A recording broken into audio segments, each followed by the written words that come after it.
فرمایا من اعرض عن ذکری فإن له معیشۃ ضنکا،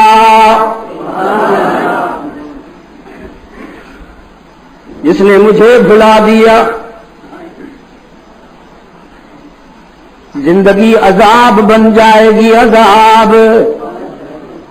فإن له معیشۃ ضنکا، بکھیڑیاں چ پہ جائے گا، بکھیڑیاں چ پہ جائے گا میرا دامن چھوڑ کے، نہیں لبے گا سکون۔ من اعرض عن ذکری فإن له معیشۃ ضنکا، یہ ہے دنیا کا حال۔ پھر اس کے بعد وَنَحْشُرُهُ يَوْمَ الْقِيَامَةِ أَعْمَىٰ، جب حشر میں اٹھے گا تو آنکھیں بے نور ہوں گی، اور وہاں کی بے نوری بڑی سزا ہے۔ اللہ یہاں بھی کسی کی آنکھیں بے نور نہ کرے، لیکن اگر یہاں آنکھیں بے نور ہیں تو زمین و آسمان نظر نہیں آئیں گے، حجر و شجر نہیں نظر آئے گا، شمس و قمر نظر نہیں آئے گا، بحر و بر نظر نہیں آئے گا، برادر و پسر نظر نہیں آئے گا۔ دنیا میں آنکھیں بے نور ہوئی تو رشتے نہیں نظر آئیں گے، آخرت میں آنکھیں بے نور ہوئی تو اس کا جمال نظر نہیں آئے گا۔ نعرہ تکبیر،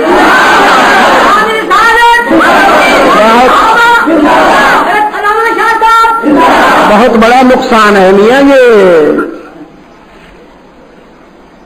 قال رب لم حشرتنی اعمی وقد كنت بصیرا،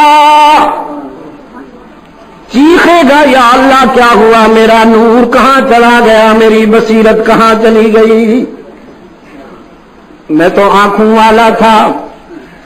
رب العالمین فرمائیں گے اتتک آیاتنا فنسیتها، دنیا میں تم نے ہمیں بھلا دیا، کذالک الیوم تنسیٰ،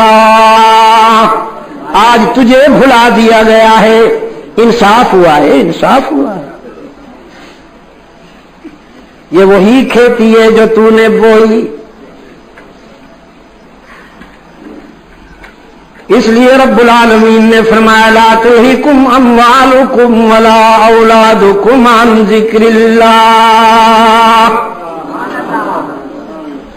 مال میں اولاد میں اتنا نہ الجھ جانا کہ میں بھول جاؤں۔ تجارت بھی ہو، زراعت بھی ہو، محنت و ملازمت بھی ہو، اولاد بھی تمہارے گھر میں ہو، لیکن مجھ سے جو محبت ہے اس میں کمی نہ آنے پائے کہ یہ سب نعمتیں میری عطا کردہ ہیں، تمہارے باپ کی دی ہوئی نہیں۔